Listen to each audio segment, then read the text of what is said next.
It's the Rosh Chodesh of Shevat, and 15 days into Shevat is Tu B'Shvat. It's the holiday of the trees.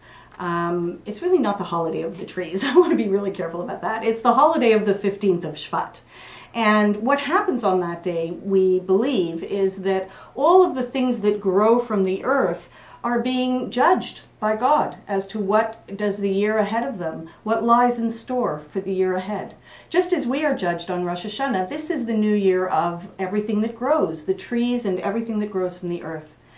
What I find most interesting about the trees is that we are made aware of it in terms of that it is their new year. I mean, how many things go on in the universe that have destinies decided, and we have absolutely no idea, nor should we have any idea. But our connection to trees in the Torah is always a bit tense. There's always a little bit of confusion there. Because when we're put into the garden, there are two trees already there. There's the tree of life and the tree of knowledge, good and evil, and we're told to stay away from one of them, and we can't seem to stay away from one of them. We can't stay away from the tree of knowledge. And when we finally do get the Torah, we refer to the Torah as the tree of life.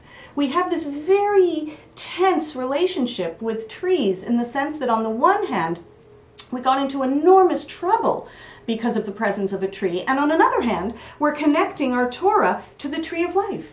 And when we're talking in the Torah about waging war against each other and placing a siege against a city, we're warned by the Torah very carefully, don't level the trees, because you have no battle with the trees. You're not at war with the trees.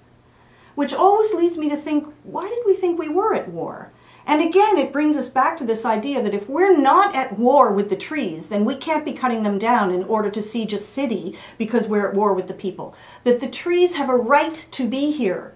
They preceded us in terms of the order of creation and in terms of being in the garden. They have more of a right in terms of ancient history because they got here first. So when we talk about Tu B'Shvat, the question of why are we told that it's their new year? And one of the answers might be because we want to know, to be able to recognize and celebrate them.